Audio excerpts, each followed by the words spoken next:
Yes, sir. Thank you so much. Yeah. Okay.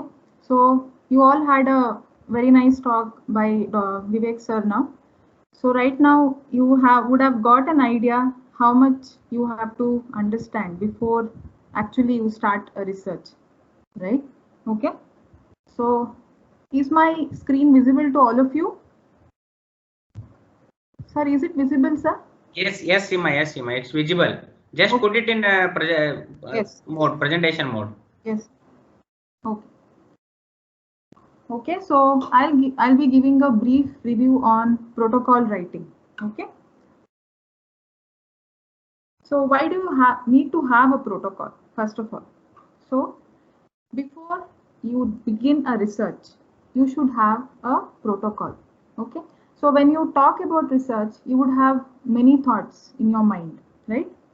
So when you write a protocol, this will be like a guideline for you. It is like a guidebook. Okay, guidebook to start or to initiate your research. So when we think about research, we have different ideas. Like as sir had told previously, students usually come to us and ask, so give me some topic, give me some topic on which I could conduct a research. Correct. But we will not know what exactly you would want to do there. Okay. So when you write a protocol, you get an idea what exactly you want to do in your study. Okay. So this you can also call it as a formal written record. Like it will give you a sequence of steps that you will be having, okay, and those that you will be following when you do your research. And most importantly, you will be highlighting the accurate procedure for conducting your scientific research. Okay. So when you write this protocol correctly, it will give you an idea how exactly you are going to proceed with your research. So if your protocol is not written uh, good in the initial phases, as and when you progress with your research, there will be problems that you would come across and you would not know how to go ahead. Okay, so when you write a protocol, you get an idea what things would be there. Like you should think about the possibilities that would be coming in the process of your research. So to tell, protocol is like a guide for you to begin a research. So now we tell about protocols and we even talk about proposals. Like say when you want to get any fund from a funding agency, we tell that we submit a proposal. So what is this proposal and what is a protocol? So are they the same? So most of the times we think it would be the same. Proposal and a protocol would be the same. But there is a difference between both of them. Okay. So proposal is where you're planning to obtain funding. Say right now we all this workshop is only based on you all applying to ICMR. So to get funded for your research. So there is where you're submitting a proposal. Okay. So proposal is a plan to obtain funding or to do research. So now what is a protocol and how is it different? So protocol is an overview of the proposed study. Okay. So whatever proposal you have, this the whole overview of this proposed study is actually what we tell the protocol. Protocol is wherein you have the steps 1, 2, 3 and so on. So that it tells you this is how my proposal would be. It gives a defined outline as to how your proposal has to be submitted. Okay. So when we talk about clinical research, there are several parties involved or players as we call in the clinical research. Okay. So the most important being the investigator because you as you consider yourself doing the research, so you will be the investigator. So you will be in contact with several links. Okay. So first of all, when you start your research, the basic idea is if I need to do this study, I need to get approved. Okay. So where do you get it approved? It is to be got approved from the ethical committee. So you have to have a contact with the ethical committee. So once it is approved, then you approach the patient for the data. Correct? You approach the patient. Then also before you begin, you should also have a link with the sponsors, appropriate sponsors. So when we tell about research, you need to have funds. So without funds, the research cannot progress. Okay, there would be regulatory services who will be looking at all these aspects. So this is actually an interlinked chain. The clinical research, when you tell, it's not just the researcher who is actually taking part. There are several other parties also involved. Okay. This has been very well explained again by Vivek sir, the final framework. So I'll be just listing out what this means, as you have already understood what actually this final framework tells. So your study should be feasible. So this is the most important. It should be feasible. So you would have varied thoughts that I would want to do a study. You would have read a paper. So very nice work would have been done. But you should understand, is that work feasible in my setup, in my time duration that I have got, right? And with the funds that I have, is it possible? So that is the accountability for feasibility. Then interesting. Is it interesting to do this? And is it interesting to the community, or is it giving any better information? Novel. So this novelty is something what a study should have. So you cannot keep repeating what has been already been done previously. So you have to devise your study in such a way that it is unique. There is one new finding that you have given to the community, or one new finding with which the patient has been benefited. Ethical. So this is very important. So when we involve patients in the research, we should see that we do it ethically. The patient safety, the patient rights have to be given utmost care. Okay. So when that doesn't happen, then the research doesn't become ethical. Then coming to relevance. So this relevance of your particular study. How relevant is your study? Is it of any importance? Is it adding any new information? All these things is defined by the final framework. Next, let's see what is the purpose of this particular protocol writing. Why do you need to do this protocol writing? So these are some of the purposes where we'll have to do this protocol writing. Raising the research question. Okay, so when you actually do a research, what we do, we put a research question. This is what I will be doing in my study, and clarifying the importance of this particular research question. Okay, why this question is important to be done. Then once you have this question in mind, you usually go for a literature review. Literature review means where you will look for similar articles. You would have certain keywords. Say you're doing some study on diabetic ulcers. Okay. So immediately what you would do, you would go and look for a literature review. Okay. So you would use certain keywords and find out articles which would have done similar studies. Okay. And based on that, you will understand what are the findings that they have obtained. So I would assess the strengths, the limitations of those particular papers or the articles that you have read. Then as and when you read more and more articles of a similar type, you get an idea how much work has been done in this particular area, and you would find certain lacunae in certain aspects of the area or the research. So you have to identify those gaps or lacunae, and that has to be implemented in your particular research and try to address those particular gaps. Okay, so when you get that, you can formulate a hypothesis.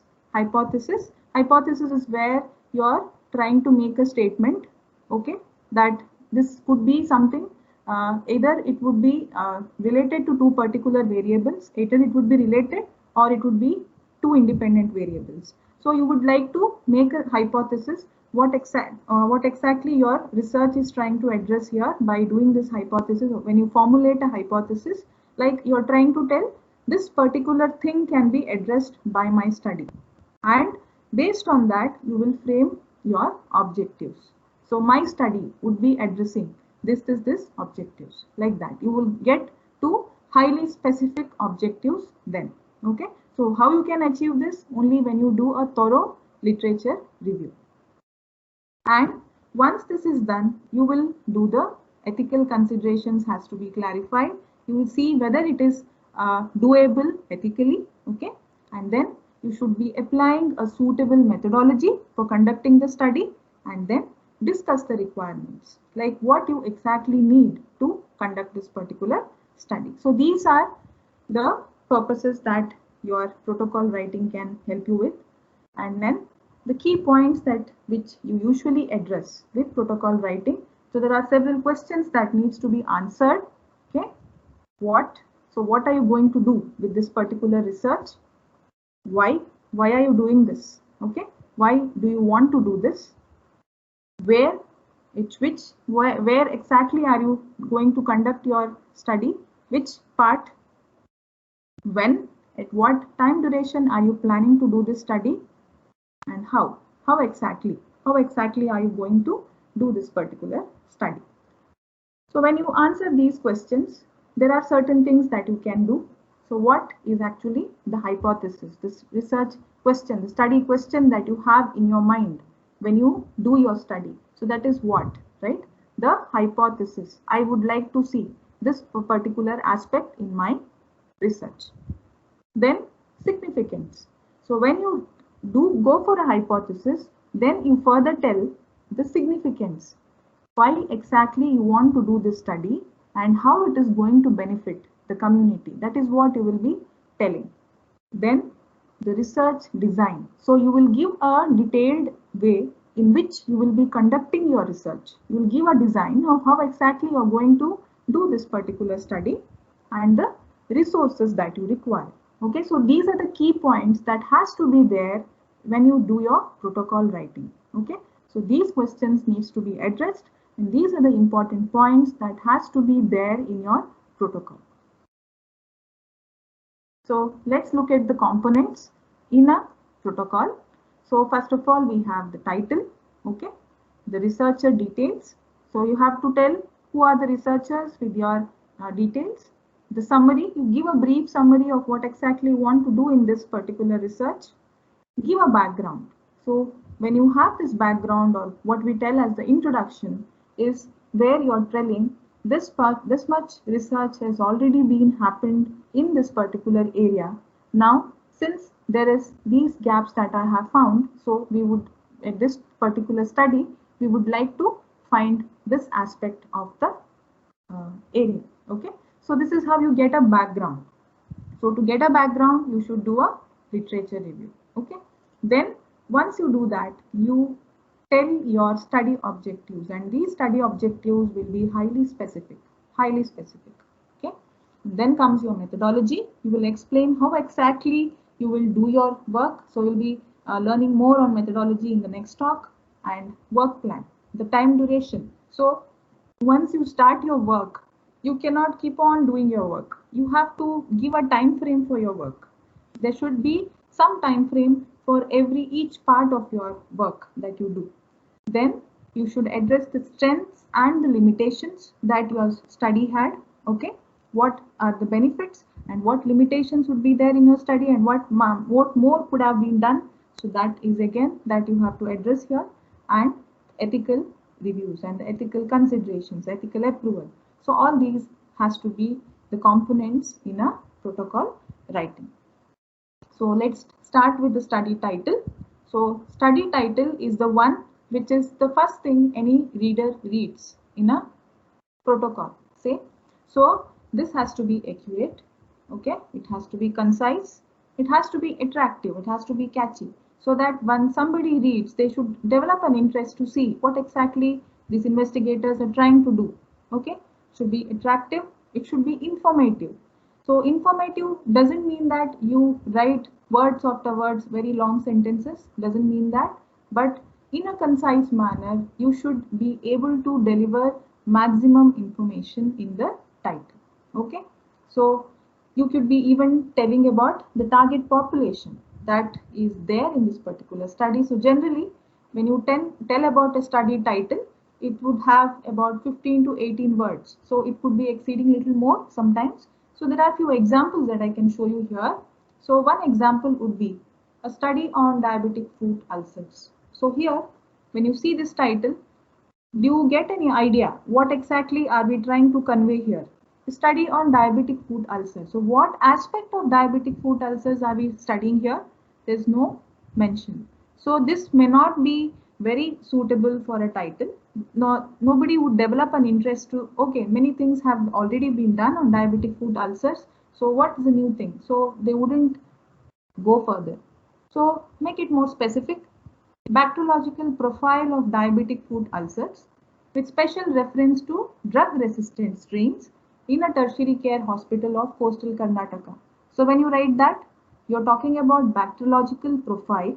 There are some organisms which are causing these diabetic foot ulcers. So you're trying to discuss about those bacteria and with special reference to drug-resistant strains. Okay, so you're even targeting the resistant organisms there, and in which part? In the coastal part of Karnataka.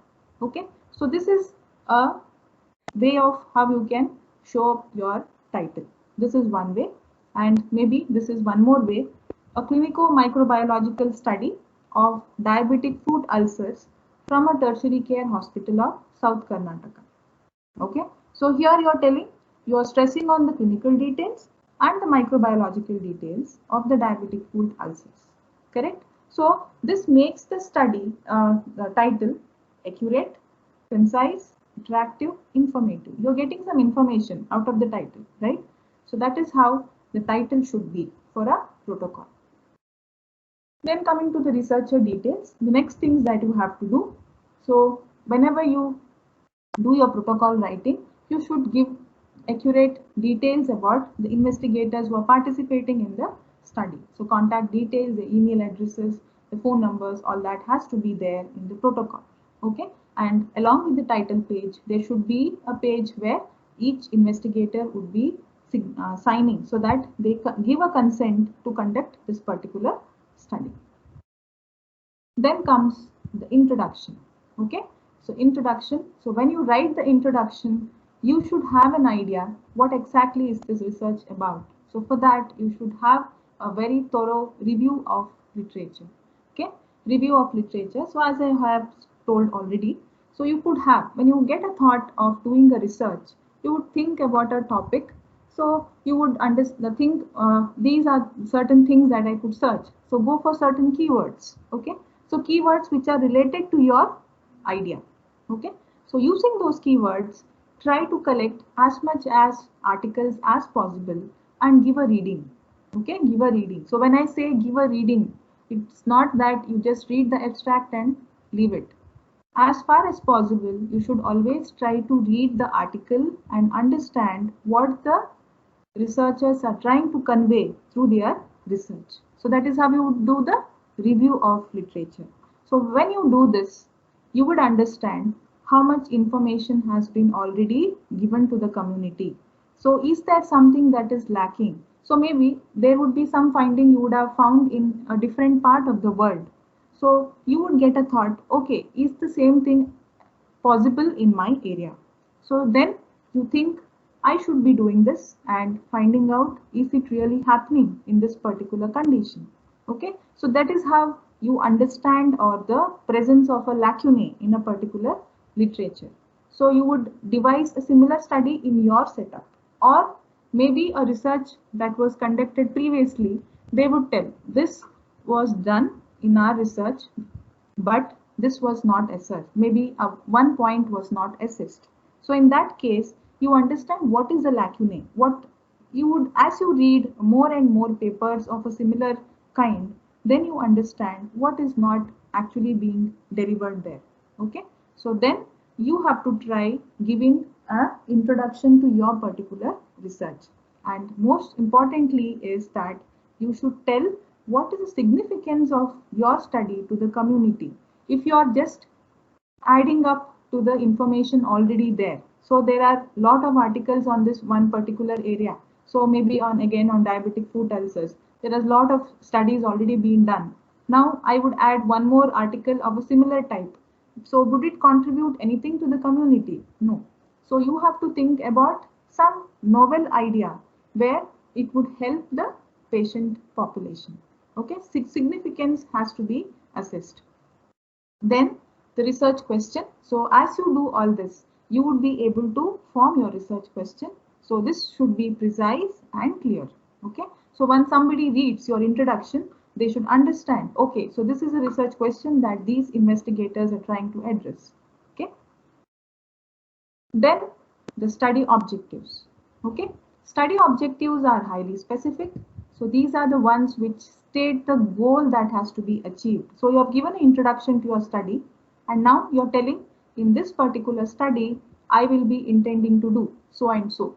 So usually we start to achieve, to verify, to analyze like this. This is how usually the study objectives would be written. Okay.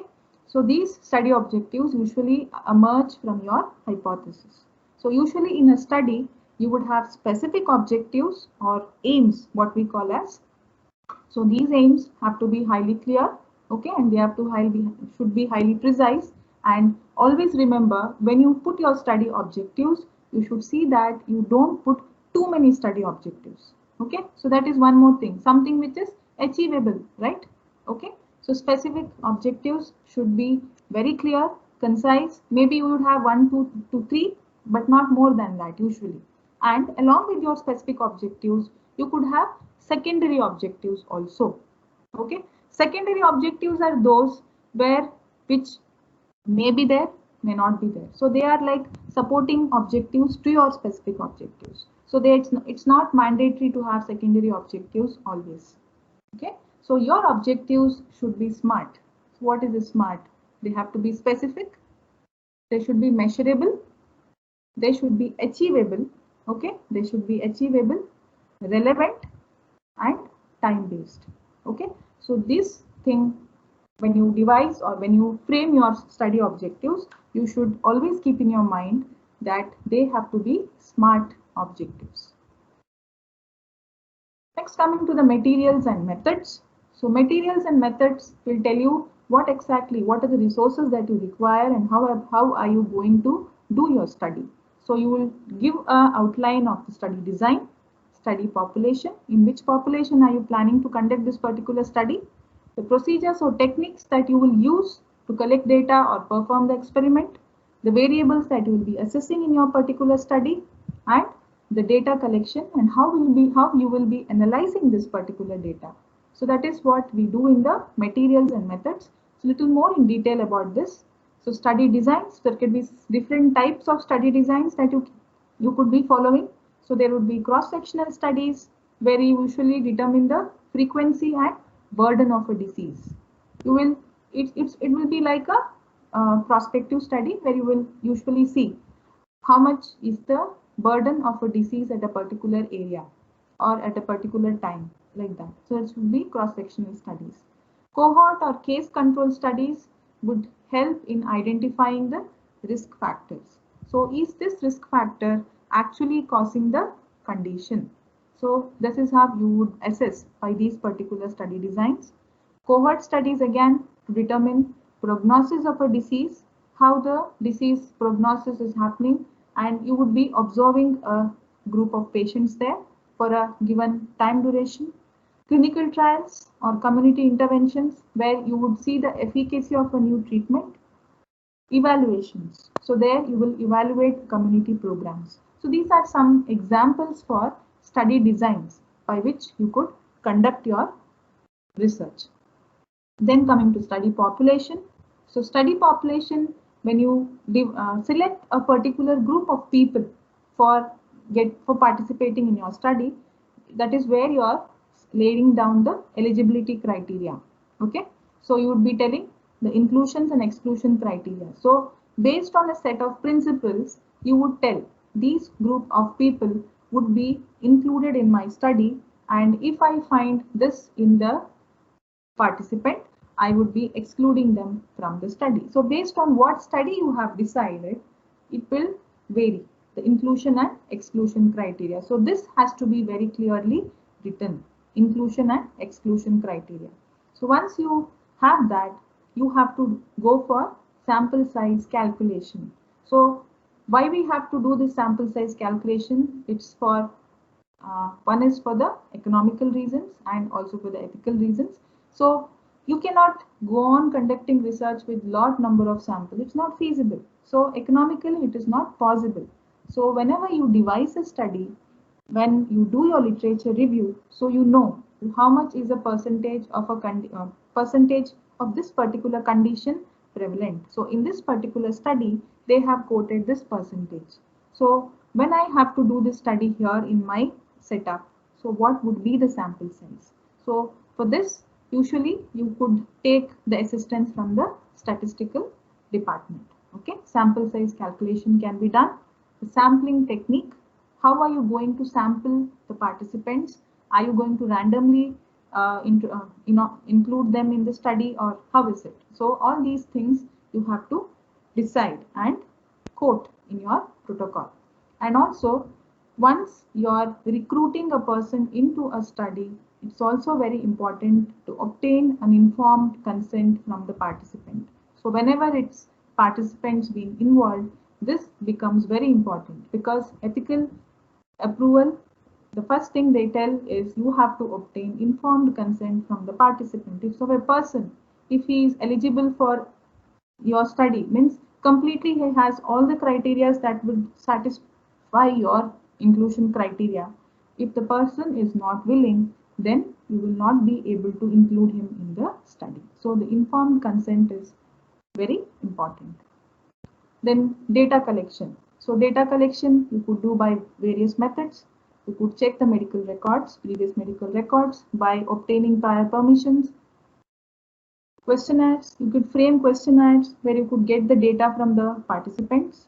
Interviews, one-to-one interviews, which could be structured or semi-structured interviews where you could do the laboratory tests that you can do.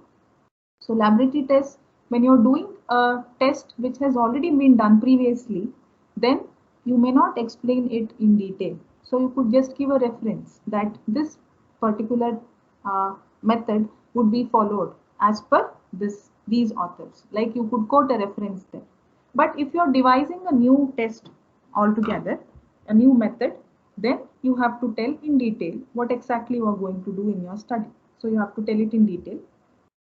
And even by clinical examinations, you would be collecting data. Okay, so these are several ways by which you could obtain data. Then data analysis. So once this data is obtained, you have to analyze this. Again, you would go for a statistical advice. So there are several tests that can be applied to analyze the variables that you have got in your particular study.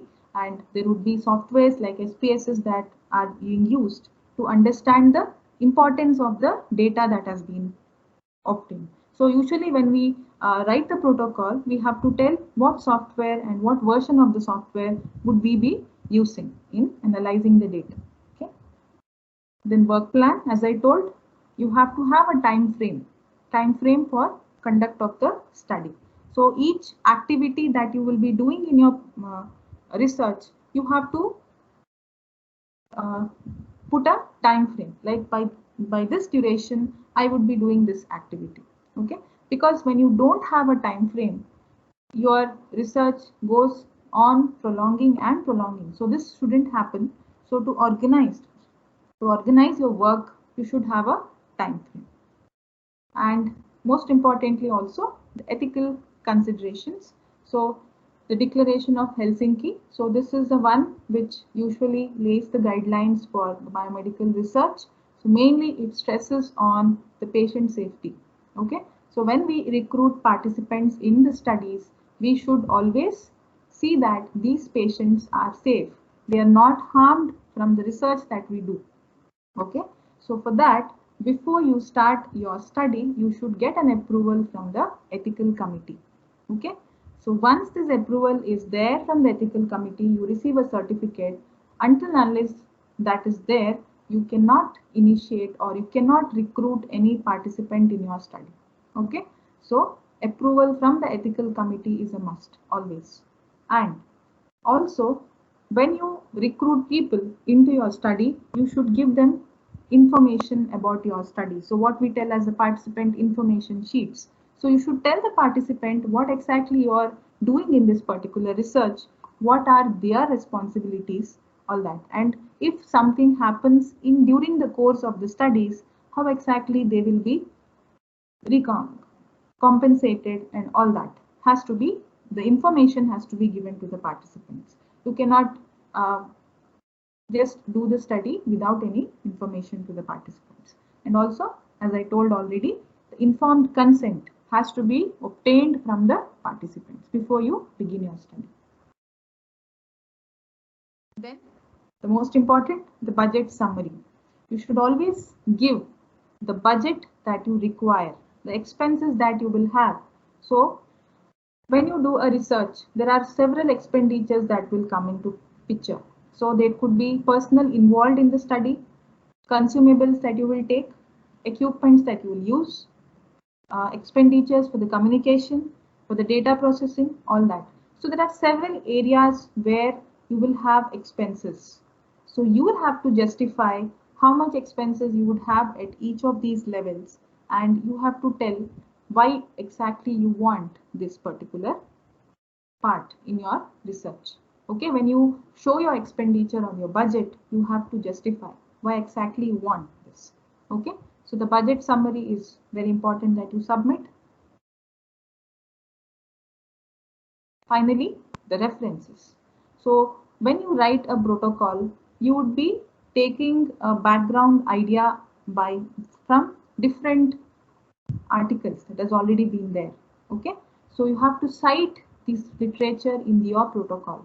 You cannot just write, as when you read something you go on writing, but there are ideas that you would have taken from other literature, so you have to cite those previous literatures. And if you don't do that, that would lead to plagiarism. So plagiarism is one of the most important things that you have to keep in mind. You should always avoid plagiarisms. Okay, so when you are taking a part of a research from somebody else's work, it's always better that you cite. When you write a research paper for that matter, you should always tell from where you would have taken this information from. Okay, so when you do that, you avoid plagiarism. Okay, so avoiding plagiarism is very important in research.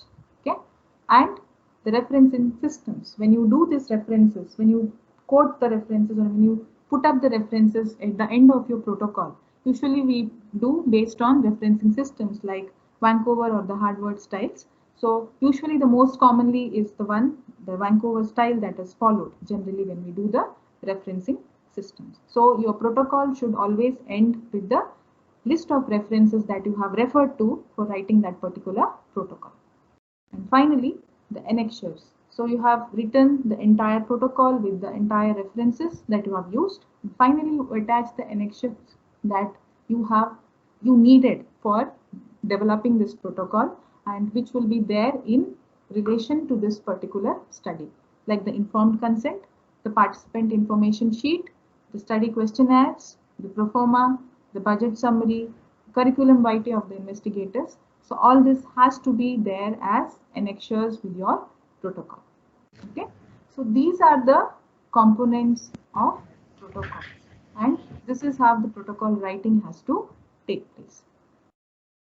So finally, the take-home message that I would like to give here is protocol.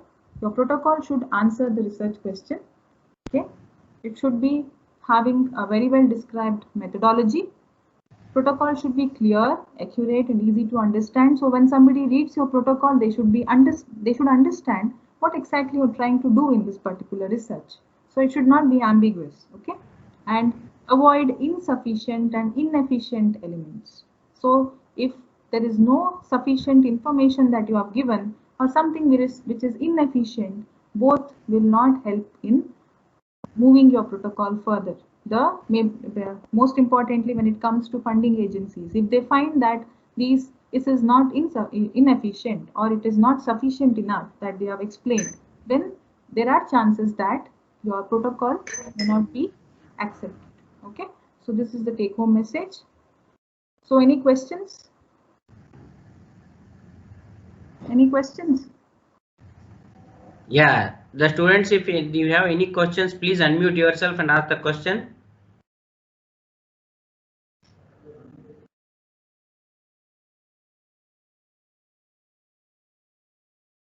Fine, if no one is asking the question, then I will conclude this session.